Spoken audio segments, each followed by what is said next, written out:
Throughout the course of history, there have been periods when mankind made rapid advances. And then there are those other, much more numerous times that remain rather unnoticed as transitory periods.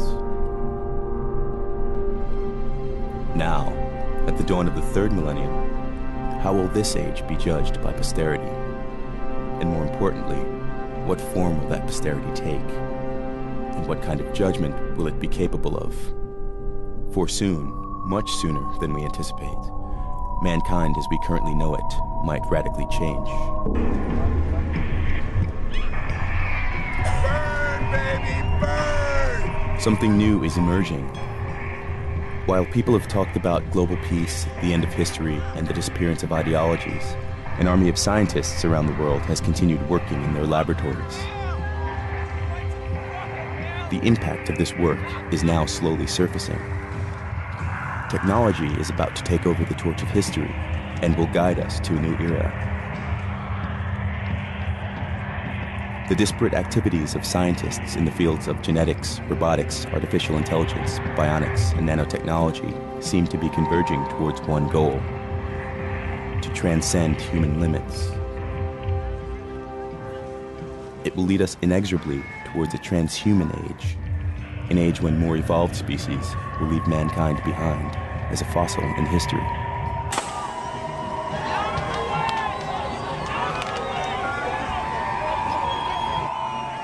We are shifting to a transhuman base. We've come out of a humanist time, and now we're redefining what it is to be human. Whether we like it or not, we're becoming cyborgs. We're becoming transhumans. We have the opportunity now to try to do things better than nature has done.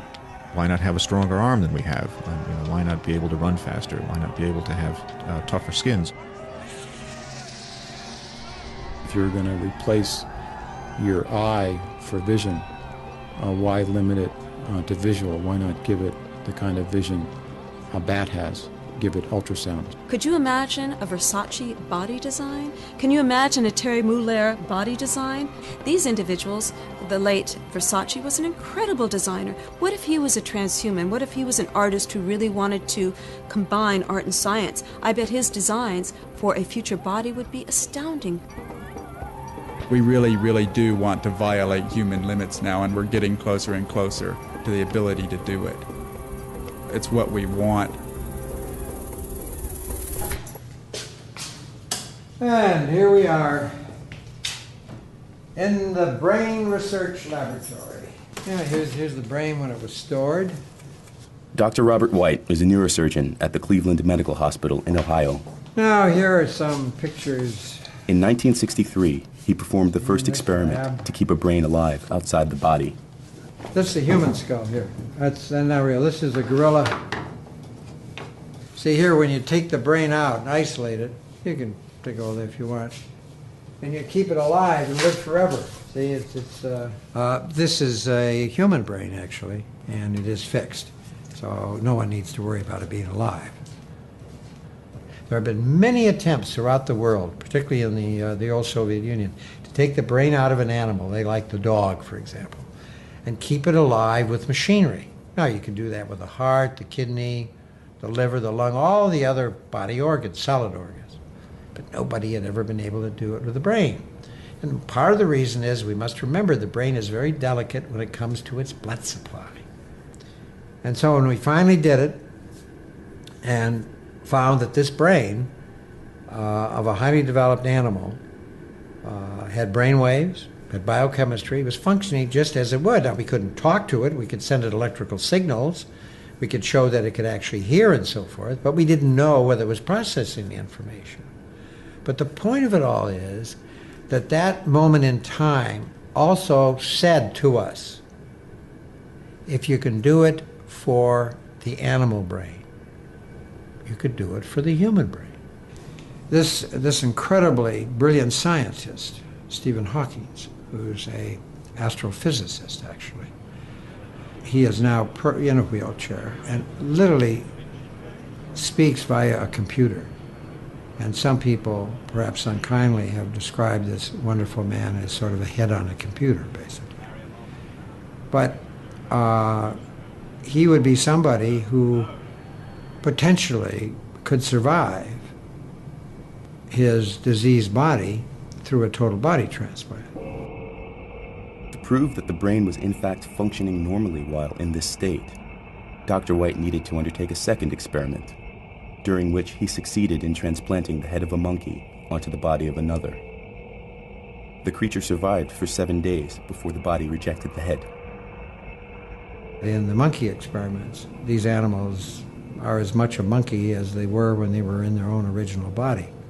So I would presume, and I'd go beyond that, I would be assured that the monkey personality is retained. So consciousness can be transplanted. Obviously, personality, if you want to speak of the monkey having personality, can be transferred.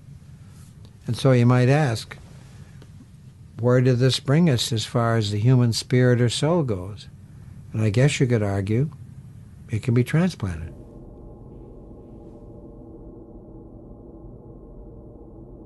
We are now becoming the objects of conscious design. And the implications of that are just enormous, because we've gone, until now, we've been reshaping the world around us. And we can see how dramatically it's been changing. I mean, we've really reshaped the landscape, and we've built a society and altered society and changed everything that's external to us.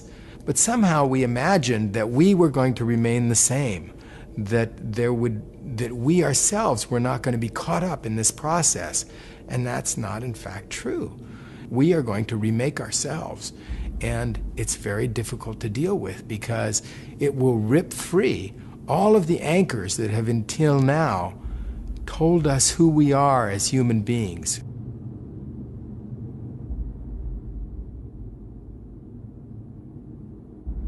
We're at the end of a definition of what a normal human being is.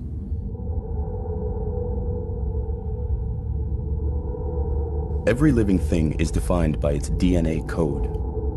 The DNA is a long string consisting of 4 different molecules called A, T, C, and G, found in all living cells. So it is, in essence, a digital barcode that defines us as humans, just as it defines every other life form on this planet. Only the variety of combinations of these 4 elements makes us differ from one another. The Human Genome Project was started in 1990 as the largest technological enterprise ever, with a budget far outstripping that of the race to the moon, and involving hundreds of laboratories around the world, all with one main goal. Fundamentally, it was about determining the complete sequence of the human genome, the 3 billion letters that make up our genetic blueprint. And we know we have the code before us, and it's truly remarkable. It is a digital code, and buried within that code is information about what are all the genes necessary for making a human brain, all the genes necessary for making a human liver, or the heart, or any part of the human body. And now the fun stuff begins, because we get to start to crack that code, having the order of the letters in front of us. But fundamentally, it is very much a digital code. The secret of life itself, the DNA molecule, a genetic discovery that could give man the ability to create life to specifications. With it comes the power to change evolution itself. Never have we had such opportunity, or such awesome responsibility. Change DNA structure in the lab is fairly straightforward and it's fairly simple. You can study a piece of DNA to unravel its function. You modify the composition and you see what the effect is on function. That's daily routine in a lab that has this technology. Going from the lab to the person to therapy, in theory, is the same thing and is as simple. In practice, it has been shown that it's a lot more difficult. And the reason why it's so difficult is not that we don't know what pieces of DNA to put in, is that we do not succeed sufficiently and at a high rate in getting these pieces of DNA in the right cells. But we have learned how to do it from nature. What is a viral infection? It's a virus that sticks to the cells, that enters the cells, and that uses the machinery of the cells to multiply itself. Now you take this virus, you cut out the pieces that are dangerous so that it will still stick and be engulfed but not develop in the cell. And then you add to this some other tools that the virus then can use to cut out the bad DNA, stick in, splice in the good DNA. This is a mechanism that is used now to do gene therapy using viruses. The ability to tamper with our genes has obvious applications. We can change DNA to prevent or cure hereditary diseases. We can alter the DNA of donor organs that are to be used for transplants so that the body of the recipient won't reject them. The organ doesn't even need to come from a human being. It could perfectly well be that of an animal. Pigs would be a good supply of kidneys or other organs to transplant in humans. But because of the difference between the two species, the pig kidney or the pig liver will be rejected by the human. So if we can humanize the pig kidney by putting in some human DNA, which will make the cells look a little bit more human, so that they are not rejected by the person immediately, then there's a better chance that you'll have a take. And this is tried to humanize animal tissues, and it's becoming a big industry because we need more organs.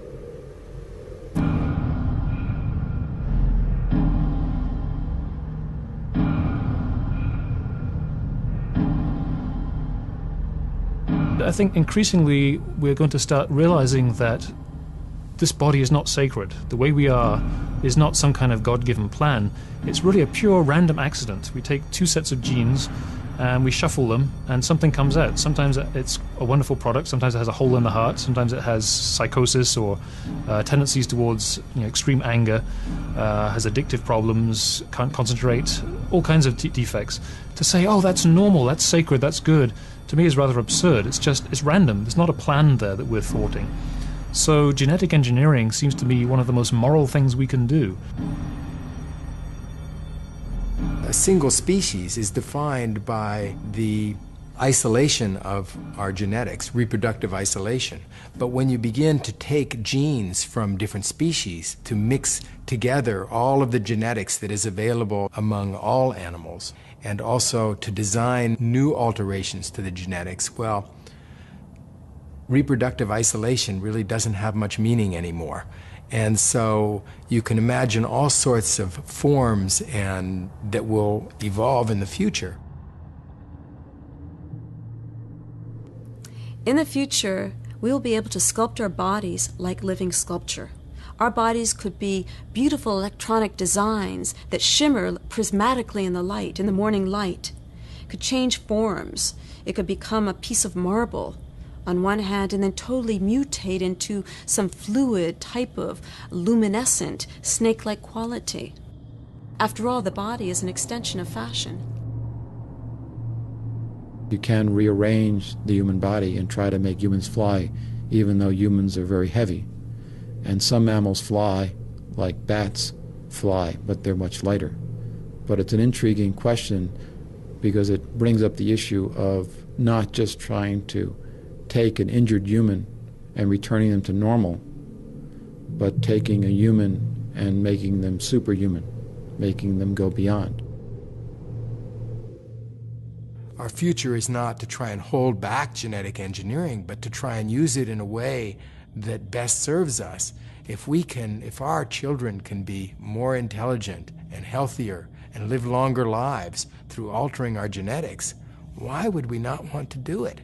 I mean, imagine if other children could live for 2 centuries, and if you could only live for 80 years because your parents believed that it was improper to tamper with human genetics.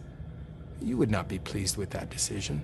The same thing if your IQ were a normal IQ and all of your classmates were much, much brighter because there had been sort of some biological or genetic manipulation that was possible. You'd feel very angry about this. Once we know exactly how our DNA code functions, we will be able to enhance our bodies. Human life will improve from one generation to the next as we control and accelerate natural evolution. But a rival to mankind is appearing on the horizon, a rival that is evolving much faster. Are people becoming obsolete? A giant electronic brain has started cogitating at the University of Pennsylvania. It's made of vacuum tubes like your radio, and it can add up a column of figures a yard long in a second. It's the world's first electronic computer. Right now, it's solving mathematical problems for the U.S. Army, but who knows? Someday a machine like this may check up on your income tax. So imagine the human abilities as kind of a landscape with some peaks, which are the things we do well, and some valleys, which are the things we do really, really badly.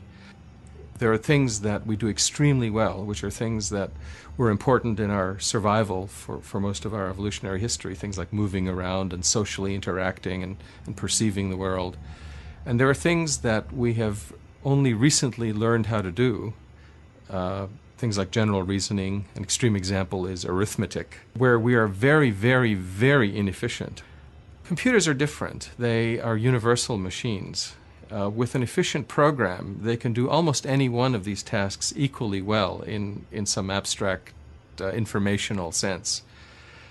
So the skill of computers can be likened to a water level that's uniform. The water level is rising. And it's rising at a rate that is about 10 million times faster than the rate at which we evolved those abilities. That and a number of other calculations lead me to believe that the highest peaks will be covered by this rising flood in less than 50 years. But once the level of computer competence has risen beyond the best human engineers, then there won't be any human engineers. There will be robotic or computer engineers. We might one day duplicate man, his form, his body, his actions and reactions, carefully engineered for lifelike appearance. Non-biological intelligence is growing exponentially. Biological intelligence isn't really growing at all. Or if it's growing at such a slow rate that it's not noticeable. Which is why non-biological intelligence ultimately will become dominant. Yeah, right. So it's 101, 100, 010, or 001.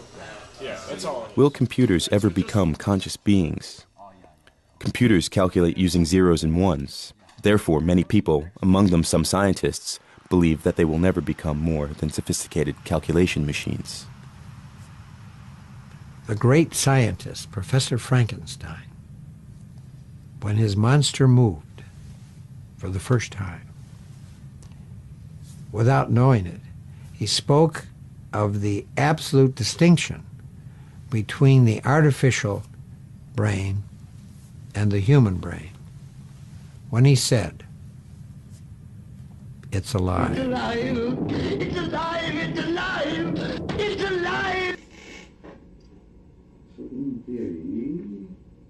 theory is not enough. No, I believe. So the difference between biological and artificial intelligence can be summed up in one word: life. At least that's what Dr. White believes. It is indeed hard to imagine that one day digital machines created by us will have a consciousness. Ultimately, it literally gets confused until ultimately it falls over onto its butt. There you go. But then, why do we think of ourselves as such unique and sacred mechanisms? After all, we are also defined by a digital code, our DNA code. The approach used today in building artificial intelligence is not to try to program conscious beings, but instead to let those robots learn by themselves, to acquire knowledge step by step, just as we do. There's no actual programming done in these things. What we do is we create a neural topology, like the way that our nervous network is designed, the brain on top and all those little tendrils that go to all our muscles. And then what happens is that because there's no other solution for it, when this thing powers on, it learns to walk. You can actually watch it. When it comes up, it goes completely crazy. Okay? And all its legs, it basically comes up in a state of epileptic fit. And then it winds up being able to figure its way out. And as you watch, there, it just learned to walk. So it programmed itself in a very short period of time. Most people have always assumed that you're supposed to build a brain and then sort of like a body will fall out of it, right? The thing is, of course, is that well over half the species on the planet have no brain to speak of at all, but they manage to survive and move around very well and very effectively. So what we've done is we've tried to evolve things from the bottom up. And in the process, we have not yet evolved brains, but we have managed to evolve very effective nervous systems.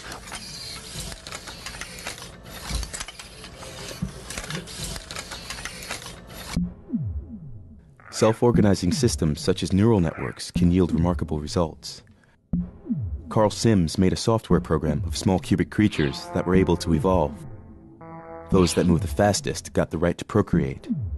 But there was always random change built into their program, into their genes, so to speak, in order to make them evolve. And Sims watched the strange creatures that appeared on his computer screen. He also let them compete for a green cube. Then, something extraordinary happened that wasn't programmed. One of the creatures jumped over the green cube and attacked its competitor before going for the cube. Evolution had produced a creature that was the most able to compete, and therefore to survive. It was just a software program, but one that organized itself. One day, very powerful computers may surprise us. First we say that if a computer could play chess, then it would think like us. And then we get a computer to play chess and we say, that's really not thinking. And the answer is that we don't really know what thinking is. I would argue that machines do a pretty good job right now at thinking, and they don't do as good a job at creating, although we don't really know what creating is. And they don't do a very good job at having a soul, but we don't really know what a soul is. But when we can define it, they do a pretty good job at doing it. I'm not love you. Aw, he say he loves me. I love you too. If we give machines a body, if we build embodied entities, if we let them right from the start being part of a community, if we make them learn interacting with us, learning to distinguish between themselves and the environment, learning to, then automatically things like love and stuff like that will emerge. A baby, a newborn baby, doesn't have those values at all. It learns it by interacting with its parents, its family, and its community. Is it love that these robots will learn once they become intelligent, or will they turn against their creators?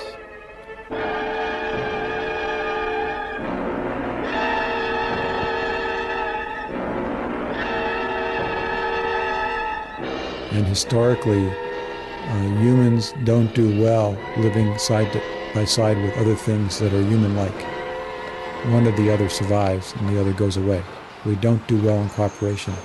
500 years ago, when humans entered the New World, it was not a good outcome for the natives.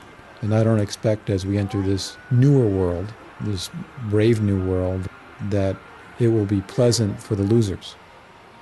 And the winners may be some transhuman thing. But the losers, or the typical inhabitants of the last 500 years, won't be treated well. Because that's not been the history of man, going all the way back to what happened to the Neanderthals when the Homo sapiens arrived.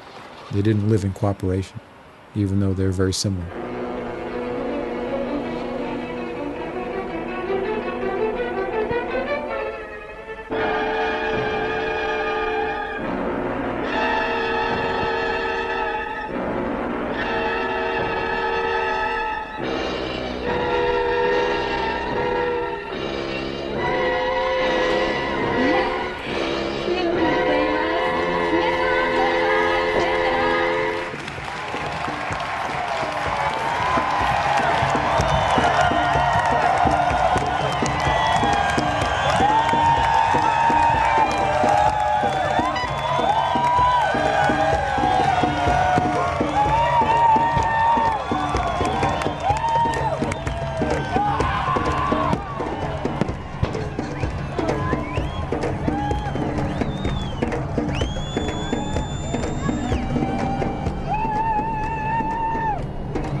My worry is that if artificial intelligence is allowed to develop entirely separately from us, and if it develops a lot more quickly than we can alter our biological bodies, then it may become vastly more intelligent, more wise than us, and we'll get left behind. And personally, I don't want to be left behind. I'd rather be up there with the most advanced creatures. If we don't want to end up obsolete at birth, if we want to stay the most advanced beings, there seems to be only one solution: to become robots ourselves.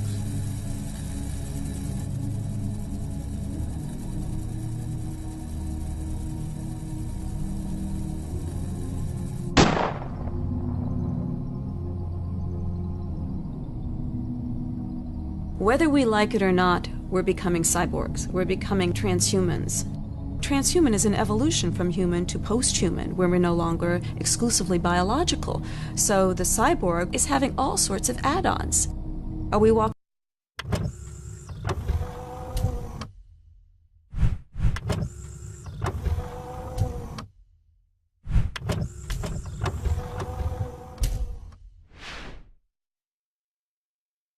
Around naked?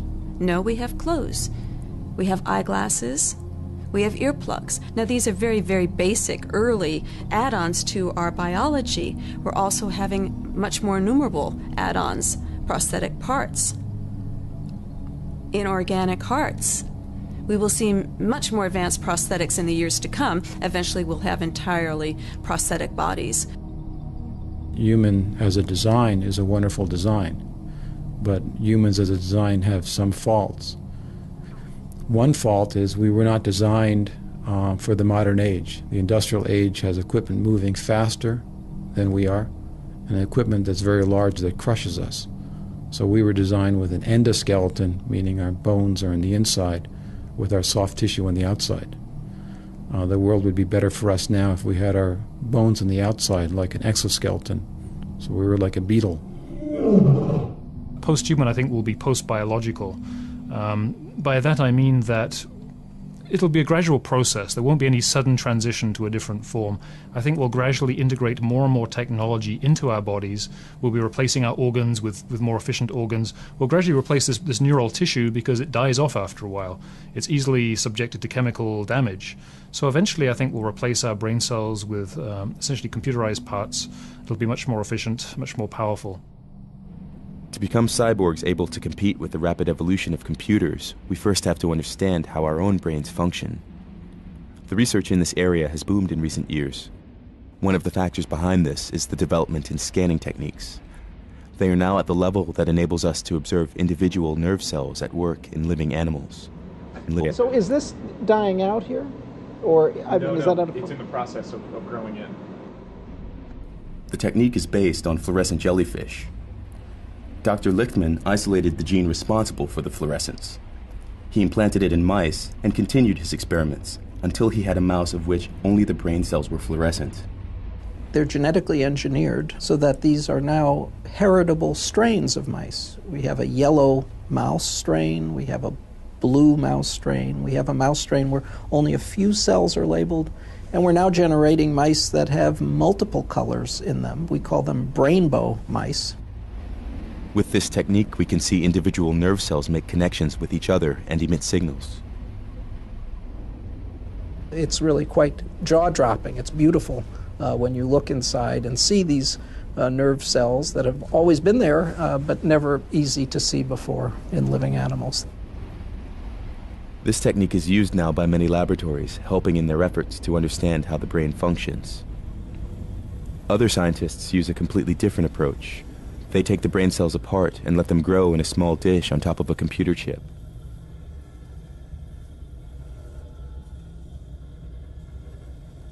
The problem with this technique is that it is extremely difficult to place each cell exactly on the right connection point.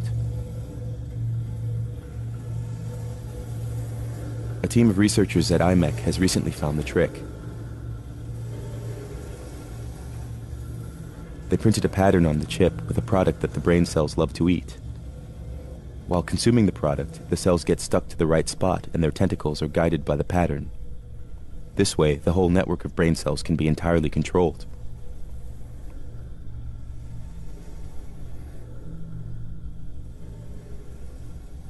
Some scientists have already been experimenting with such brain dishes. Their chips were less precise, but their results sometimes remarkable. Let me disconnect the light show. Dr. DeMars, for instance, tries to communicate with his brain dishes and teach them several tasks. So each of these dishes contains about 20,000 or so neurons, which are firing away as we speak. So each one's an individual network, and they'll fire spontaneously. We take living rat neurons, and they will rapidly form a neural network. And we have this grid of electrodes underneath the surface of these living neurons, and we can listen to the conversation among the neurons. And we can also stimulate activity within that network. We can send in different patterns of stimulation and look at how the network changes as a result of those stimulations. And that's how we do what we do. What he does is to teach his brain dishes how to control an airplane. The network can essentially fly the aircraft in a pretty optimal way. So it won't overcorrect too much, and it'll be able to stabilize it in a wide variety of conditions. I think I've programmed like a 50-knot crosswind into this one. It was what it looks like. You can see it, the aircraft, when it hits one of these crosswinds, how it begins to oscillate. The oldest dish that I've had is at 2 years. And the only reason why that dish died was because we were moving the lab from Caltech to Georgia Tech. Otherwise, that dish would probably still be alive today. Each dish has a characteristic, so you can learn to recognize one dish from another dish. They're demanding, though. You have to feed them once a week. More and more, we will be able to measure and understand how our brain cells function. Deciphering our consciousness is another question. But the experiments of Dr. Yang Dan have proved that in principle, it is possible to read and to understand the brain. I didn't know that we started this thing again. So this is a digitized movie. We present this to the animal, and we record the activity of their visual neurons. And these electrical signals that we recorded from will travel through these cables. She managed to tap the vision from the brain of a cat and to reconstruct what the cat sees onto a computer screen. So this is a digitized movie. This particular movie is a short clip from Indiana Jones, I think. Here we see the two images next to each other. On the left, the image that was shown to the cat. At the right, the image that is tapped out of the cat's brain. The picture has a lot of random flickering, the noise. That's probably the noise of the actual neurons, because they sometimes fire spontaneous spikes. We consider those noise, but maybe they reflect something else, maybe the thoughts or something.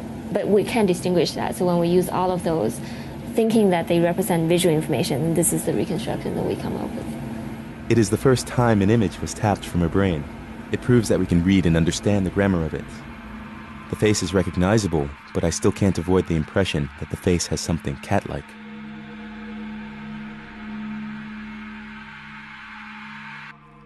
Dr. Theodore Berger is head of the Center for Neuroengineering at the University of Southern California. With a team of top scientists from different disciplines, such as neurology and computer programming, they have collaborated to develop a chip that can replace parts of the brain, or, on a longer time frame, add more brain power. One of the first things that we do in this process is to actually study this part of the brain experimentally. We need to know very precisely how it behaves if we're going to reproduce that function in a computer chip and put it back into the brain. So what we do is to take the brains out of the animals that we use for these experiments and then slice up this brain tissue and keep the slices alive in a dish. And we study the electrical properties of these neurons. Neurons happen to use electrical impulses to communicate with each other the same way that transistors do in a circuit. And so essentially what we do is to test the cells to find out, when we give them computer-generated signals of all possible signals, we give them random signals and we ask, how do they behave? And by looking at the translation, we figure out what the function is, and we can describe that function with a set of mathematical equations. This portion is simulate one neuron. My colleagues have taken that mathematical model and built a microchip circuit, very small, millimeter by a millimeter, So we can take a part of the hippocampus that's a circuit, we can cut out parts of it, throw it away, and we replace it with the microchip. And so now the whole circuit works just like the biological circuit, so that incoming information looks like, incoming temporal patterns look like outgoing temporal patterns, just like it does for the biological piece of tissue. But now there's a microchip in there, instead of having biology in there. The chip is presently being tested on animals. One problem that remains is how to connect the chip to the brain. Today's technology uses tiny electrodes, but in the future, another option might be to put some brain cells directly onto the connection points of the chip. They would then be guided to form connections at exact points within the brain in order to establish the perfect interface. Ça pourra permettre de réparer des cerveaux endommagés à la suite d'accidents, de blessures, n'importe quoi, de maladies. Mais d'un autre côté, ça permettra aussi de faire une communication peut-être directe de cerveau à cerveau.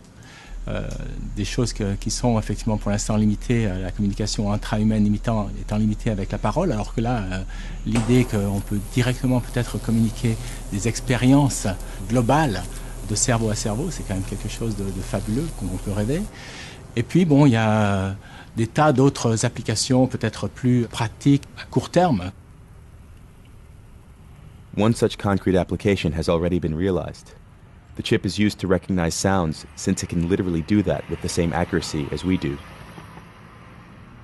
So we've used these brain-based models as to develop acoustic recognizers. So we train them in the same way that your brain learns to recognize a particular sound.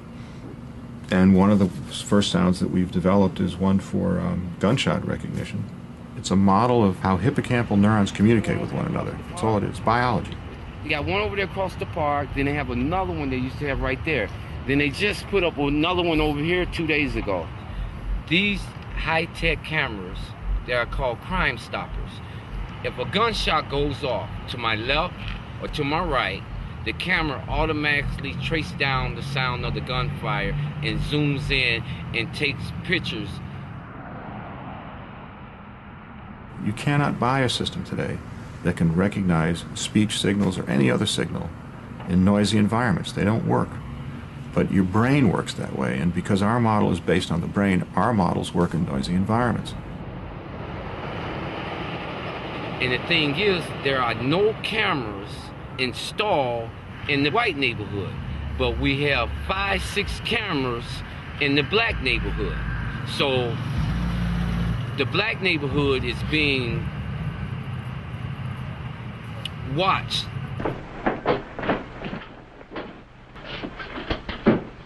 If an airline pilot is about to press the wrong button, it may be important enough to think about trying to identify what the patterns of thought are, what the memory patterns are, and if the person is recalling pressing the button so that we eject when they're not supposed to, or press the button so that a bomb goes off and they're not supposed to, then you might want to intervene and prevent that.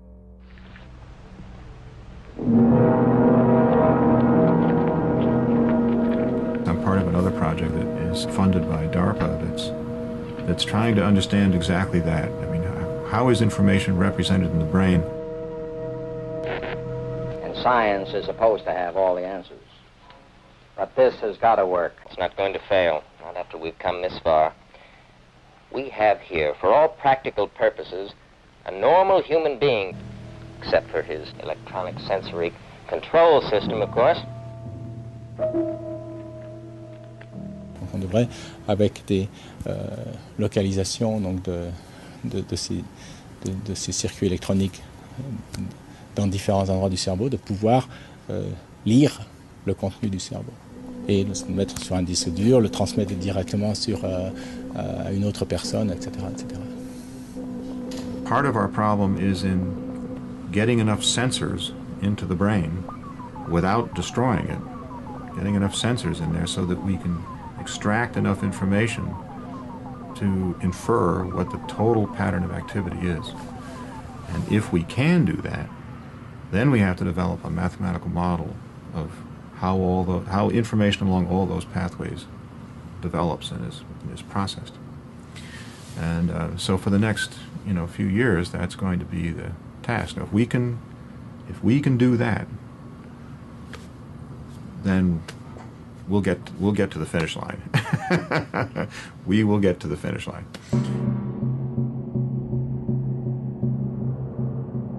It's a conservative statement to say that by 2025, we'll be able to look inside your brain, see everything that's going on, all the interneuronal connections, all the synaptic clefts, all the neurotransmitter strengths, and create a huge database and copy down every salient detail, and then reinstantiate that information in a neural computer of sufficient capacity and create basically a copy of the thinking process that takes place in your brain. Now that's one scenario, but it's really an existence proof to show that we can tap the secrets of intelligence that exist in, let's say, the human brain. Once we've scanned that information, we can also understand it, see how it's organized, improve on it. We can extend it. We can make the memory 1,000 times bigger. We can make it faster. We can expand the perceptual capabilities. To transfer your mind to a computer, this seems to be the ultimate dream of many scientists. To liberate us from our old body that is becoming obsolete in this technological world. We would then go on living as free spirits in cyberspace.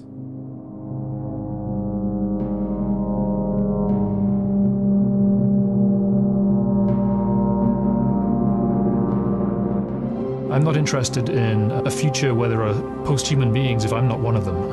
I want to be there. It's very important to me that I live and thrive in the future, not just to think about some robots taking off into space. I want to be there.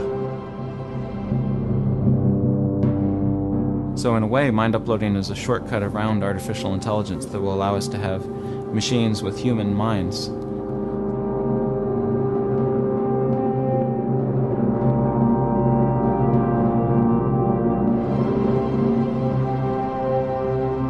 I'm hoping that we could fit on a CD-ROM. That's 600 megabytes. And I'll bet that that's all you need to copy a person.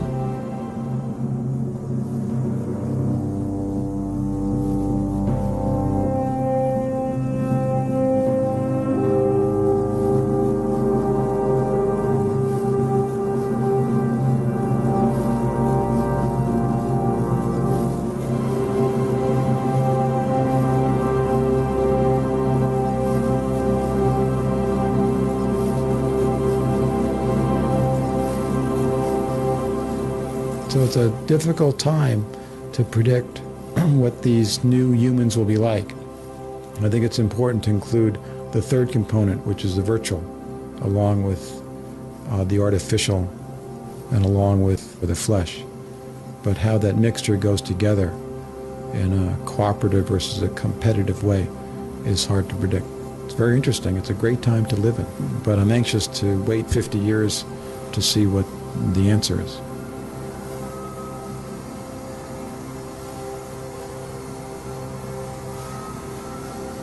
Reality and virtual reality are beginning to merge. To understand how this will occur, we have to look at one more technology slated to overshadow all other branches of technology. It's nanotechnology, the means of getting control over matter, atom by atom. So what we're going to do is move this atom from this location here to a location right over here. We'll move it just along this path here. Now you got to get excited about that. You just got to get excited about that. Scientists are now able to grab one single atom and move it to another place. It's a small step for an atom, but a giant leap for mankind. If we start making things by building them atom by atom, we can make almost anything we want. Manufactured products are made from atoms, and the properties of those products depend on how the atoms are arranged. Now, today's manufacturing technologies arrange atoms very crudely and statistically, but in the future, with nanotechnology, we'll be able to arrange the fundamental building blocks of matter in precisely the patterns we want, very flexibly and very inexpensively. Nanotechnology will open vast opportunities for all other technologies, in particular for computing. When computer connections can be made by single atoms, computer power will increase enormously. Computers incredibly powerful that just would let us put into a single sugar cube a computer that was more powerful than all the computers in the world combined today. But there are many other fields in which nanotechnology will be applied. While at the end of the last millennium, most scientists believed that nanotechnology would remain science fiction, we now see its first applications already appearing on the market. So we now make materials which purify water, which generate electricity, which generate chemical energy. And our long-term research project is to build a system that processes information, kind of like an artificial neuron. You're going to start seeing systems and processes like that proliferate within the next 45 years, in which you're going to be amazed constantly. This rotating dot here is the first real nano engine ever made, only a few atoms in size. I took the F1 ATPase and I stuck a little propeller on the top of it and made it spin around from one molecule. Well, now I can take many thousands of these in complex systems like we have in our bodies and make them do more sophisticated things. The ultimate goal is to create robots as small as viruses, called nanobots. These nanobots will be more intelligent than today's computers. One possible set of applications is medical. Nanobots could be injected into the bloodstream as a kind of cleansing team to kill cancer cells, for example, or to carry out other kinds of maintenance work in the body, or even to modify the DNA code. It might seem that this is a very expensive technology, but in fact, the opposite is true. We will be able to program nanobots to reproduce themselves, just as all natural creatures do. They will then be able to grab material from their environment and use it for making copies of themselves. Well, the basic goal of nanotechnology is to build what's called an assembler. And this is simply a very small device that can make copies of itself. And it's a programmable device, so it can be programmed to build a wide range of useful things. Autoassemblers can be seen as a new form of life, comparable to viruses or yeast cells. They can reproduce themselves and at the same time transform matter just as yeast cells change sugar into alcohol. The only difference is that these new creatures can be programmed to carry out whatever task we want them to. Change carbon into diamonds, perhaps, or create food. Molecular nanotechnology is to physical reality what computer programming is to virtual reality. I think that's a bit of an exaggeration, but gives the idea. Whereas computer programmers can program software to do what they want, molecular nanotechnology will allow us to change matter at the most fundamental level. It will allow us to build just about any kind of structure to our exact specifications by moving individual atoms. This sounds like a world of magic, where all that we imagine becomes reality. But the role of the good fairy is taken over by robots so minuscule that we cannot see them. And instead of saying the magic word, we program them to grant all our wishes. The other side of this fairy tale, however, is what is called the gray goo syndrome. Imagine that some nanobots are programmed for a terrorist action, or would simply tilt and start reproducing themselves endlessly. In a rapid chain reaction, the Earth would be reduced within 72 hours into a gray goo of swarming nanobots. Most scientists, however, stress that such a scenario is very unlikely. We will have nanotechnology to control nanotechnology, and it will also provide the ultimate escape route. We will be able to inject a certain number of nanobots into our bodies, where they will locate our brain cells and copy their functioning. With no effort, we will get a hardware copy of our consciousness that will then send a software copy to a computer, where more copies can be made, or where our consciousness will be allowed to merge with other souls and software programs. Then we will be ready to leave this planet and start the exploration of the universe.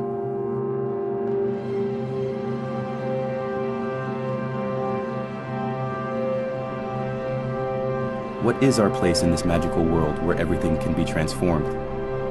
How will people deal with such a future?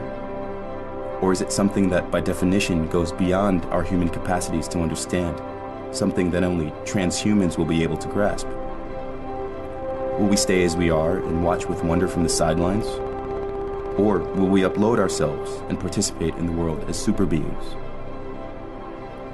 Let yourself upload to a network of nanocomputers and let the wind carry you.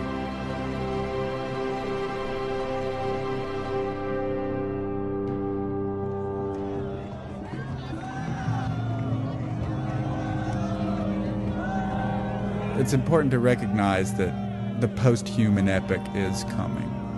It really is. It's what we want, and it's kind of, you can see it written in the pages of magazines. It's the word of the prophet is on the subway walls here. We really, really do want to violate human limits now, and we're getting closer and closer to the ability to do it.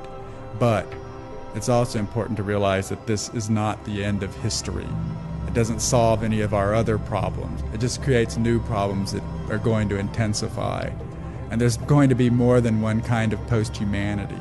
And the mere fact that you're no longer human doesn't mean you don't have the same personality problems that you did before. It doesn't liberate you from yourself. It probably makes you more than you were before, not less. You're not going to clank and beep like RoboCop. You're just going to have new abilities and new powers, and dealing with power is troublesome. If you have more power, you have more responsibility, not less.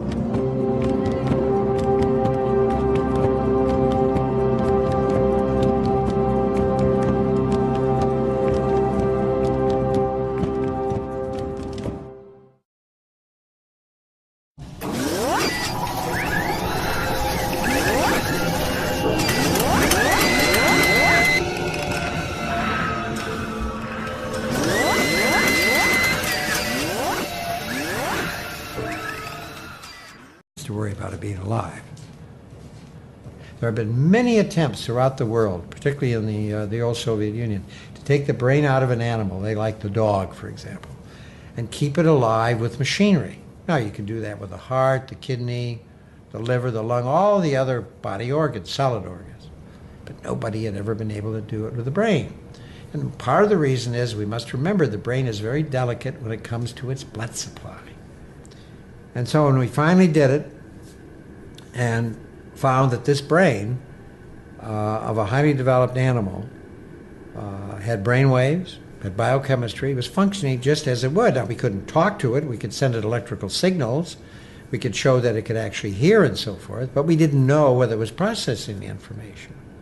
But the point of it all is that that moment in time also said to us, if you can do it for the animal brain, you could do it for the human brain.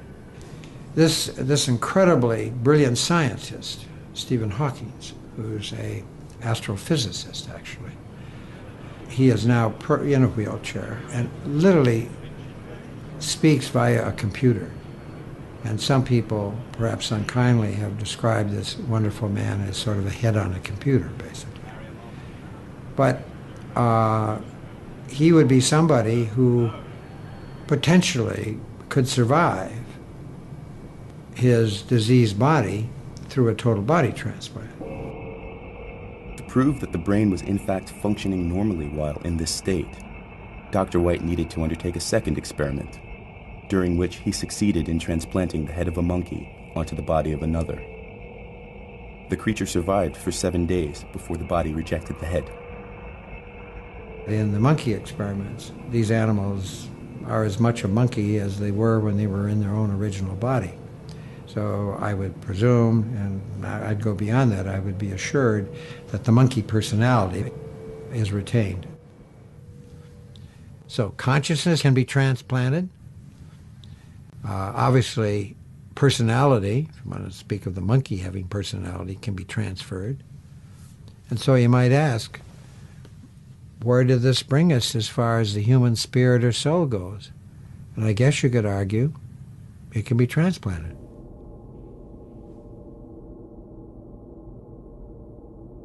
We are now becoming the objects of conscious design. And the implications of that are just enormous, because we've gone, until now, we've been reshaping the world around us, and we can see how dramatically it's been changing. I mean, we've really reshaped the landscape, and we've built a society and altered society and changed everything that's external to us. But somehow we imagined that we were going to remain the same, that we ourselves were not going to be caught up in this process. And that's not, in fact, true. We are going to remake ourselves. And it's very difficult to deal with, because it will rip free all of the anchors that have until now told us who we are as human beings.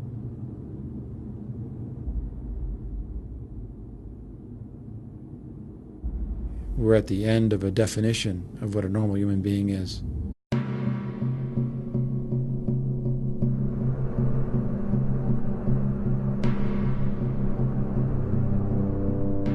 Throughout the course of history, there have been periods when mankind made rapid advances. And then there are those other, much more numerous times that remain rather unnoticed as transitory periods. Now, at the dawn of the third millennium, how will this age be judged by posterity? And more importantly, what form will that posterity take? And what kind of judgment will it be capable of? For soon, much sooner than we anticipate, mankind as we currently know it might radically change. Burn, baby, burn! Something new is emerging. While people have talked about global peace, the end of history, and the disappearance of ideologies, an army of scientists around the world has continued working in their laboratories. The impact of this work is now slowly surfacing. Technology is about to take over the torch of history and will guide us to a new era. The disparate activities of scientists in the fields of genetics, robotics, artificial intelligence, bionics, and nanotechnology seem to be converging towards one goal: to transcend human limits. It will lead us inexorably towards a transhuman age, an age when more evolved species will leave mankind behind as a fossil in history.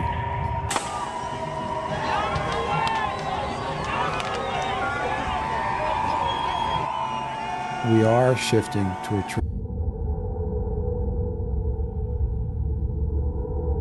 Every living thing is defined by its DNA code. The DNA is a long string consisting of 4 different molecules called A, T, C, and G, found in all living cells. So it is, in essence, a digital barcode that defines us as humans, just as it defines every other life form on this planet. Only the variety of combinations of these 4 elements makes us differ from one another.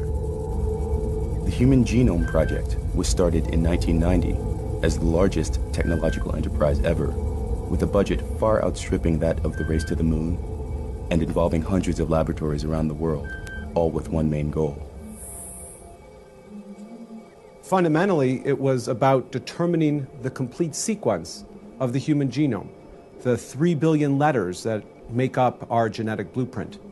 And we know we have the code before us, and it's truly remarkable. It is a digital code, and buried within that code is information about what are all the genes necessary for making a human brain, all the genes necessary for making a human liver, or the heart, or any part of the human body. And now the fun stuff begins, because we get to start to crack that code, having the order of the letters in front of us. But fundamentally, it is very much a digital code. The secret of life itself, the DNA molecule, a genetic discovery that could give man the ability to create life to specifications. With it comes the power to change evolution itself. Never have we had such opportunity, or such awesome responsibility. Transhuman base.